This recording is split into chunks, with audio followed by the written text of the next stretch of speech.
Hello আমার প্রিয় ছাত্রছাত্রী বন্ধুরা, আমি তোমাদের অমিতাভ স্যার। সবাইকে আমার YouTube channel practical and theory ক্লাসরুমে স্বাগত জানাচ্ছি। আজকে তোমাদেরকে একটা এক্সপেরিমেন্ট আমি করে দেখাবো, সেটা সালফাইড র্যাডিক্যালের আইডেন্টিফিকেশন এবং কিছু টেস্ট। আমাকে হেল্প করবার জন্য আমি আমার ভাগ্নি অনুষ্কা রায়চৌধুরীকে নিয়ে নিচ্ছি এবং আমার কিছু স্টুডেন্টও এর সঙ্গে সঙ্গে আমাকে হেল্প করবে। তো তোমরা দেখো, এখানে কিছু আমি অ্যাপারেটাস রেখে দিয়েছি। সেখানে আমি প্রথম যে বিকারটা রয়েছে সেখানে কিছুটা সালফাইড যোগ করে দিচ্ছি। এটা সোডিয়াম সালফাইড আছে, এটাই র্যাডিক্যাল হিসাবে নেব। এবার প্রত্যেকটায় কিছুটা করে এমনি জল যোগ করে দেব। ফার্স্ট এরটায় জল যোগ করা হচ্ছে, আর বাকি যে কটা খালি রয়েছে সেগুলোর মধ্যে কিছুটা করে জল যোগ করে দেওয়া হচ্ছে, যাতে আমাদের এক্সপেরিমেন্টগুলো দেখাতে সুবিধা হয়। বেশ, এবার বাকিটা রেখে দিয়ে এটাকে ভালো মতোভাবে তাহলে চেক করে দেওয়া হোক, যাতে সল্টটা ভালো মতোভাবে দ্রবণের মধ্যে চলে আসে। তাহলে এটা আমাদের তৈরি হয়ে গেল সালফাইডের একটা স্যাম্পেল। এই স্যাম্পেলটা নিয়ে আমরা পরস্পর তিনটে এক্সপেরিমেন্ট করে দেখাবো। এবং প্রথমজন চলে আয়। তুই এখানে দেখ রয়েছে কি অ্যাসিডিফাইড লেড অ্যাসিডের সলিউশন। এটাকে তুই যোগ করবি এটার মধ্যে, মোটামুটি হাতে করে তোল, আর যোগ কর, আর যোগ কর। বেশ, এবার এটাকে একটু চেক করে নে। এবার তুই এখান থেকে কিছুটা স্যাম্পেল নিয়ে ওর মধ্যে যোগ কর, আস্তে আস্তে ধরে। আর একটু যোগ কর। ব্যাস, ঠিক আছে। এবার আস্তে আস্তে চেক করে,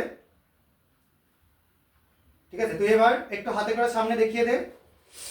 এই যে কালারটা তৈরি হচ্ছে, এই কালারটা আমরা এখানে অ্যাড করেছিলাম যেহেতু একটা লেডের সল্ট, পিবিএস তৈরি হওয়ার জন্য এটা কালচে হয়ে যাচ্ছে কালারটা। এবং এই পিবিএস থেকে আমরা বুঝতে পারবো যে অন্ততপক্ষে একটা সালফাইডের কিছু আছে, যার জন্য লেড দেওয়াতে এটা লেডের সল্ট দেওয়াতে কালচে হয়ে যাচ্ছে। এবার এটাকে তুই সামনে রেখে দে। পরে আরেকজন চলে আয়।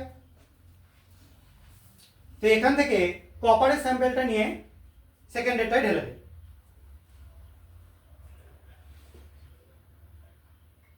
আর একটু, বেশ, ঠিক আছে, রাখ। একটুখানি চেক করে নে। তুই সোডিয়াম সালফাইড স্যাম্পেল এর মধ্যে কিছুটা যোগ কর। দাঁড়া, ইয়েকে দে, তুই যোগ কর। এবার ওকে দিয়ে দে। এখানে যেহেতু কপারের সল্ট ছিল, আমরা সোডিয়াম সালফাইড দেওয়াতে সেখানে তৈরি হয়ে যাচ্ছে কি CuS, বা আমরা কিউপ্রিক সালফাইড এখানে আমরা পাচ্ছি, যেখান থেকে আমরা বুঝতে পারবো যে সালফাইড র্যাডিক্যাল একটা আছে। কিন্তু এই দুটোতেও কনফার্ম হওয়া যায় না যে সালফাইডই আছে এখানে। তাহলে আমাদের তৃতীয় পরীক্ষার সাহায্য নিতে হবে এটা কনফার্ম করবার জন্য। এটাকেও তোর সামনে রেখে দে। আরেকজন চলে আয়। তুই একটা কন্টেনার তুলে নে। এখানে জলের মধ্যে হাতে গিয়ে সোডিয়াম নাইট্রোক্লোরাইড যোগ করা হচ্ছে, Na2FeCN5NO, সোডিয়াম নাইট্রোক্লোরাইড 8-9 মোটামুটি ড্রপ দিয়ে দে। বেশ, এবার একটু চেক কর, তুই এটা যোগ কর ওর মধ্যে।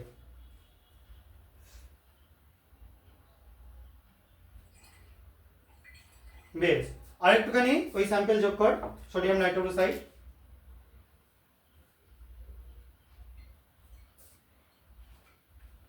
আরেকটু যোগ করতে থাক, ডাইলিউশন বেশি হয়েছে তার জন্য কালারটা আসতে দেরি হচ্ছে। বেশ, ছেড়ে দে। এবার দেখ, এটা আস্তে আস্তে একটা নীলচে টাইপের, নীলচে ভায়োলেট একটা কালারেশন তৈরি হয়ে যাচ্ছে, ঠিক আছে। এবং এই কালারেশনটা আসলে আমরা কনফার্ম হয়ে যাব, তুলে দেখা কালারটা একবার, যে আমরা এখানে সালফাইড একদম কনফার্মলি আছে। এটাই তৈরি হয়ে যাচ্ছে Na4FeCN5NOS। এই কমপ্লেক্সটা তৈরি হওয়ার জন্য এর এই কালারেশনটা আমরা দেখতে পাচ্ছি। এবং আমরা এখান থেকে মোটামুটি কনফার্ম হব যে এখানে সালফাইড অ্যাসিড র্যাডিক্যাল হিসাবে আছে। এবং এই টেস্টগুলো করবার পর আমরা প্রথম দুটো যেগুলোই করেছি সেখানে কিন্তু সালফাইড কনফার্ম হবে না, কিন্তু এইটাই হচ্ছে ফাইনাল কনফার্মেটিভ টেস্ট। আশা করা যায় সবার বুঝতে পারা গেছে। যদি কারো কোনো কনফিউশন থাকে তাহলে তোমরা এই কমেন্ট সেকশনে গিয়ে এগুলো জানাতে পারো। আর যদি ভিডিওগুলো ভালো লেগে থাকে চ্যানেলটা সাবস্ক্রাইব করো এবং ভিডিওটাকে লাইক ও শেয়ার করো বন্ধুদের মধ্যে। আজকের মতো এটুকুনি, সবাই খুব ভালো থাকবে, বাই।